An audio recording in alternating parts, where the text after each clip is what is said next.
Hello, everyone, and happy Friday, September 22nd. This is our weekly video message, and I am Greg Giglio, principal of Homestead. Glad to be back with you. Not a huge number of questions and stuff going on this time, but that's okay. It's a short and sweet one. Got a few shout outs we want to give out to folks today. Damaris Yamas, who has been our substitute registrar for a while.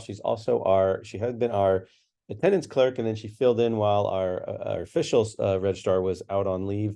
Her last day is going to be Monday, and so we want to thank her for her great job she did at the attendance clerk position, and then also filling in for Annabelle, who is coming back on next week. So she'll be back in registrar, which means we are going to be hiring a new attendance clerk, but we do have a really good sub in there for right now who has been subbing while Damaris has been doing registrar. So again, thank you to Damaris. Welcome back, Annabelle. And again, thank you also to Nancy Navarro and Bethany Salvador, who helped out at that attendance desk as well, too. So thank you for all that whole team. Sad to be losing Damaris and glad to be getting Annabelle back. We also want to welcome a new teacher to our ACT 2 program. That's Suzanne Mello. She's a very veteran teacher in the special ed department, and getting her from a different district. And so we're super happy to have her taking over that program, which is a new program here on our district or on our campus that has been in our district for many years. But we're happy to have Suzanne Mello now. And also I wanted to send a shout out, congratulations to Byron Lee I didn't realize this, but I just found out this news that he had been awarded or added to the FBLA Wall of Fame in recognition of his 29 years of service as an advisor. And so we know how amazing Byron and his team is and how great FBLA has been. And it's just nice to see that everyone else is recognizing him at the national convention. So that was pretty awesome. So congratulations to Byron. And again, they can chalk that up to the whole team and all the kids that have ever been part of FBLA. So thank you for that and congratulations. Moving on to our questions and concerns, there was a question that came up saying, how can parents get involved in homecoming? I am going to bring the leadership kids on next week, and they're going to talk all about homecoming. I don't know what that word I was trying to say, but homecoming.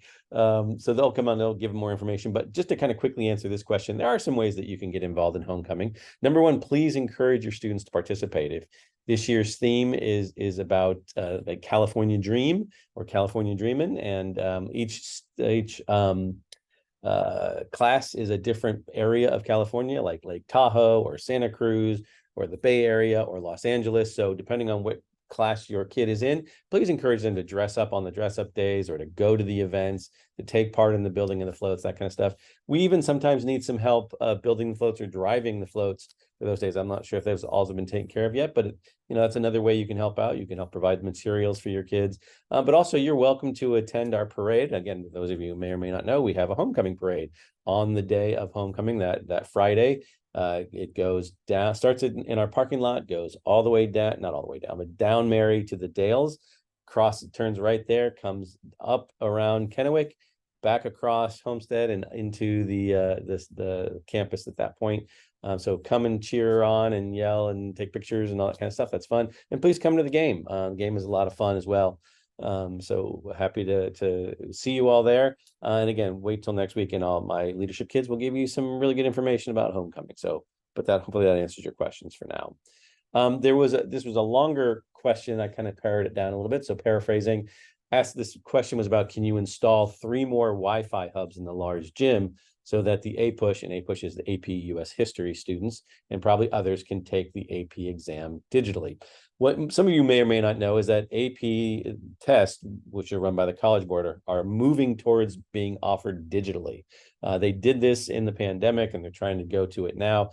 But it's a little bit different ballgame because in the pandemic, you were all at home and you were all using your individual Wi-Fi's. Here, if at the different sites, they're asking, we often have, like, especially for an APUSH test, several hundred kids taking the test at one time, plus kids who are doing class time. So that can also put a big drain on the Wi-Fi system. Right now, AP tests are not required to be digital. Some are looking to do that. They're testing some of them out. APUSH is one of those ones that can be offered digitally. We are not really interested in doing it right now because, again, you can imagine this is a high stress test, and kind of being the guinea pigs for this doesn't really feel good. That it's already stressful enough. We don't want our kids to kind of like hey, let's see if your AP test works here. So our district is testing about how to accomplish this. We're doing a lot of things like with the PSAT, which is going to be digital. There's different things that we're trying to look at. And so, but again, what is a big problem is just like with our Say Something training, we were going to an outside website to have students watch a video, and the website crashed when we had all 5 of our sites going to that. Now, imagine AP. My concern, I'll be honest, is they are a huge company, but they say everybody who's taking APUSH is taking it at this time across the US. So everybody jumping on their servers, I'm a little bit nervous about that. So, but anyway, I'm not the only one. Our district is sort of taking a slow approach to this. So we're not offering the AP test for that reason. For also, we're not sure it's capable right now. I'm not even sure it's a good idea. We're not doing that yet. So also, if we were to do something like that in the large gym, we would probably do something temporary where we wouldn't just, for one day of the year or a couple days out of the year, add a bunch of Wi-Fi's into a place where it doesn't need it. So anyway, we're looking at things. So we hear that concern, we know that concern, but not being offered at this time for a variety of reasons. That was the end of our questions. So some general information. Again, just wanted to point out our job shout out day is coming right up. So if you jump to the parent portal on our website, there's the information here to go ahead and take a look at that. And maybe get your kid involved in that. I know it's getting pretty close to the end here, and space may be limited, but hopefully you can get a chance to check that out.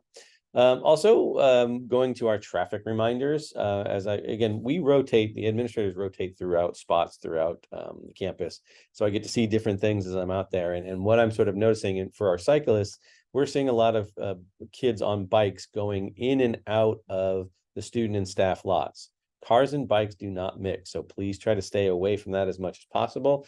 Whether it's the beginning of the day or the end of the day, or the middle of the day, do not use those lots. Please use either the bike path around the outside of Mary, or whether you're coming down the access road and then out onto Homestead. So again, please make sure you're doing that. And also we ask that you obey traffic laws. It gets a little tempting at times for students to, cross the street or push the light or that kind of stuff, but please make sure you're following that.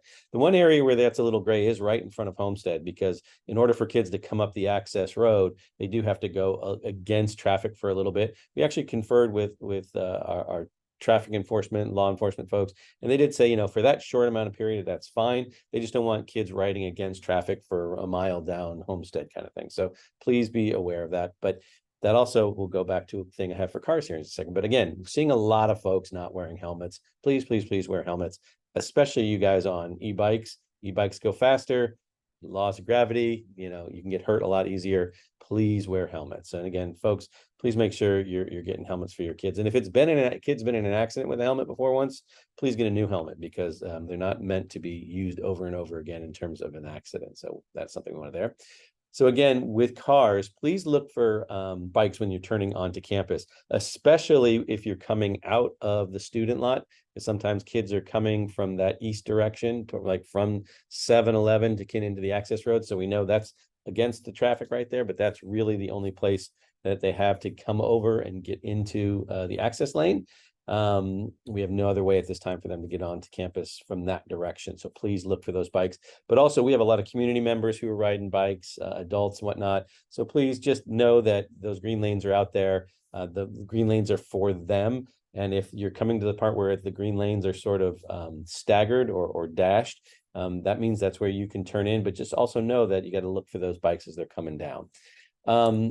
We are also seeing a lot of people getting kind of desperate to get into the horseshoe, and so they're turning from the outside lane, it's kind of that middle lane, and trying to cut off a bunch of people, and that's creating some near misses and some frustration. So if for some reason you're in that middle lane and you want to turn into the horseshoe, the better solution is to drive down to the student lot, turn in there, and let your kid off there. You don't have to let them off in the horseshoe, or you can go down the street and let them off somewhere else and let them walk back. But please don't, just for the sake of your convenience, cut everybody off, create some issues. It's also blocking traffic sometimes because we're trying to organize where people get in. So please, turning from that middle lane, not a good sight. It's also illegal, and if a cop sees you do that, you can get a ticket. This one is more for the students because I don't really see parents doing this, but revving of engines, we're getting a lot of complaints about kids revving their engines or kind of peeling out, that kind of stuff. So please make sure that you're being respectful of our neighbors and just the sound that we make when we're coming and going from campus. We appreciate all that help in being a good neighbor.